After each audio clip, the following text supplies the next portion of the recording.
നമസ്കാരം. ഇന്ന് നമ്മൾ പറയാൻ പോകുന്നത് കേരളത്തിൽ ഇപ്പോൾ ഏറ്റവും കൂടുതൽ ആളുകൾ ഭയപ്പെട്ടുകൊണ്ടിരിക്കുന്ന ഒരു വിഷയമാണ്. അത് മറ്റൊന്നുമല്ല, HIV ആണ്. ഇപ്പോൾ എല്ലാവരും പറയാൻ ഭയപ്പെടുന്ന ഒരു 3 അക്ഷരമാണ് HIV എന്ന ഈ 3 അക്ഷരം. പക്ഷേ ഇത്രയും ഭയപ്പെടേണ്ട ഒരു കാര്യമാണോ ഇത് എന്ന് നമുക്ക് ചിന്തിക്കേണ്ടതായിട്ടുണ്ട്. എന്താണ് ഇതിൻ്റെ യാഥാർത്ഥ്യം എന്ന് നമ്മളൊന്ന് മനസ്സിലാക്കേണ്ടതുണ്ട്. നമ്മൾ കേൾക്കുന്ന കാര്യങ്ങളിൽ എത്ര സത്യമുണ്ട് എന്ന് മനസ്സിലാക്കേണ്ടതായിട്ടുണ്ട്. ഏതെങ്കിലും ഒരു ബന്ധത്തിന് ശേഷം എനിക്കെന്തെങ്കിലും പറ്റിയോ എന്നുള്ള ചിന്ത പലരിലും ഉണ്ടാകാറുണ്ട്. ഏറ്റവും കൂടുതലായിട്ട് അവർ ഭയപ്പെടാറുണ്ട്.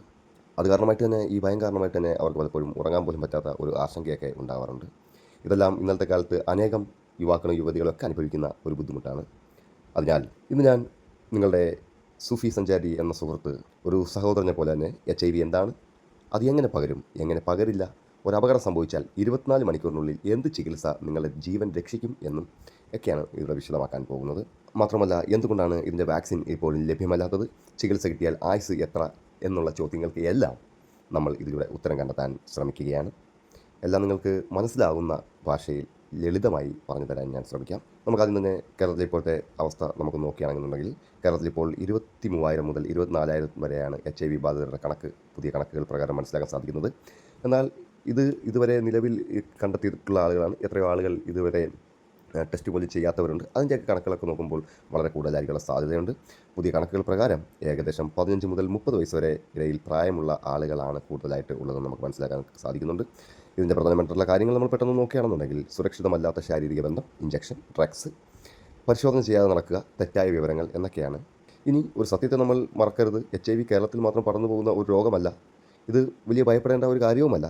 എന്നാൽ കൃത്യമായിട്ടുള്ള അറിവ് നമുക്കുണ്ടെന്നുണ്ടെങ്കിൽ നമുക്ക് ഇതിനെയെല്ലാം പരിഹരിക്കാൻ തീർച്ചയായിട്ടും സാധ്യമാകുന്നതാണ്.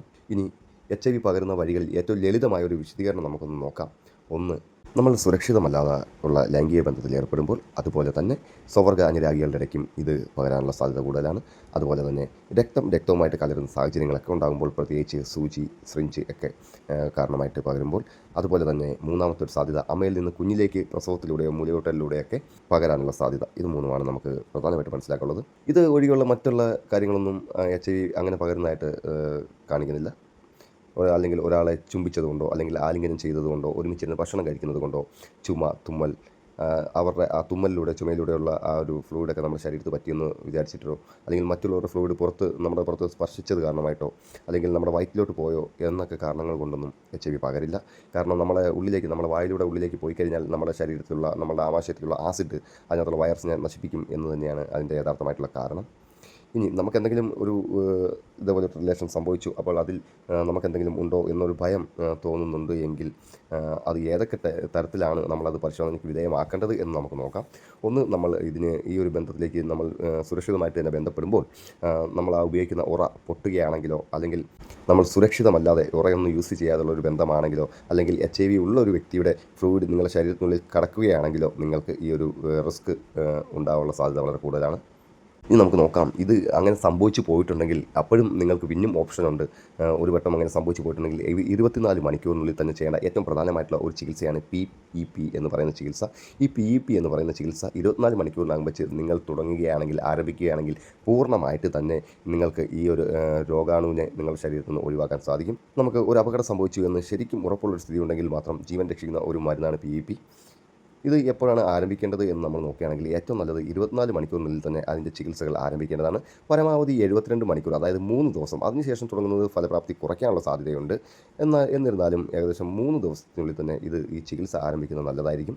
ഇത് എങ്ങനെ പ്രവർത്തിക്കുന്നു എന്ന് നമുക്ക് നോക്കുകയാണെങ്കിൽ, വൈറസ് ശരീരത്തിൽ പിടിപെടുന്നതിന് മുമ്പ് തന്നെ അതിനെ ഈ ഒരു മരുന്ന് തടയുന്നുണ്ട്. അതിനാൽ ഒരു ഗുളിക കഴിക്കുന്നത് കൊണ്ട് പോരാ, ഏകദേശം 28 ദിവസം മുഴുവൻ ഈ ഗുളിക കഴിക്കേണ്ടതായിട്ടുണ്ട്. ഇത് എവിടെ കിട്ടും എന്നാണ് ചോദ്യമെങ്കിൽ, എല്ലാ ജില്ലാ ആശുപത്രികളിലെയും ART സെൻ്ററുകളിൽ ഇത് സൗജന്യമായി തന്നെ ലഭിക്കുന്നതാണ്.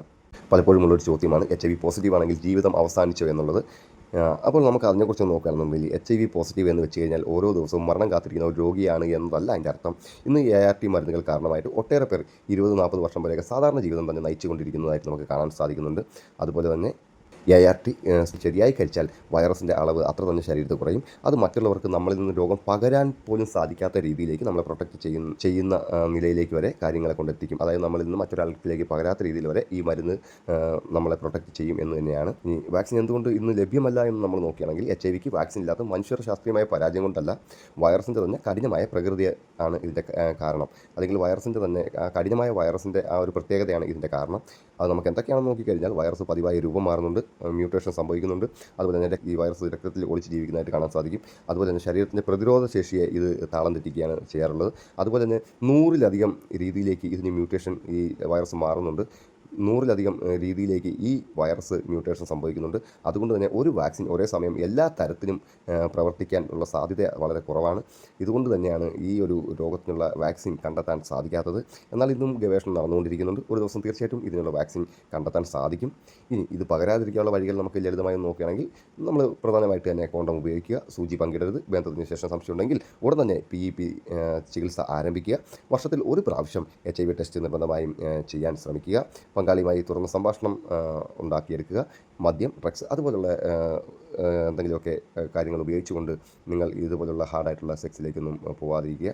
മനസ്സിലാക്കുക, HIV എന്നത് ഭയപ്പെടേണ്ട ഒരു രോഗമല്ല, അറിയാതെ പോകുന്നത് മാത്രമാണ് ഏറ്റവും വലിയ അപകടം. അതുകൊണ്ട് തന്നെ ഒരു ചെറിയ അറിവ് ഒരാളുടെ ഭാവിയെ തന്നെ രക്ഷിക്കാനുള്ള സാധ്യതയുണ്ട്. ആ ഒരു അറിവ്, ഈ ഒരു ചെറിയ അറിവ് നമ്മളുടെ ഈ ഒരു നാടിനെ തന്നെ രക്ഷിക്കാൻ കാരണമായി മാറട്ടെ. നിങ്ങളെ പേടിപ്പിക്കുന്ന ഒരു കാര്യമായിരുന്നു ഇത് എങ്കിൽ ഇനി മുതൽ നിങ്ങളെ മറ്റുള്ളവരെ ആശ്വസിപ്പിക്കുന്ന ഒരാളായി മാറാൻ നിങ്ങൾ ശ്രമിക്കുക. അതുകൊണ്ട് തന്നെ ഇത് എല്ലാവരിലേക്കും പരമാവധി നിങ്ങളെക്കൊണ്ട് കഴിയുമെങ്കിൽ എല്ലാവരിലേക്കും എത്തിക്കുക. ഈ അറിവ് നിങ്ങൾ പരമാവധി എല്ലാവരിലേക്കും ഷെയർ ചെയ്യുക. അതുപോലെ തന്നെ ഈ ഒരു HIV പേടി നിങ്ങൾ കാരണം തന്നെ അവസാനിക്കാൻ ഒരു കാരണമായി മാറട്ടെ. അതുകൊണ്ട് തന്നെ നിങ്ങളുടെ അഭിപ്രായങ്ങളും നിർദ്ദേശങ്ങളുമെല്ലാം വീഡിയോയിൽ കമൻറ്റായി രേഖപ്പെടുത്തുക. അത് കാരണമായിട്ട് നമുക്ക് മറ്റൊരു വീഡിയോയ്ക്ക് അത് കാരണമായി മാറും. നന്ദി.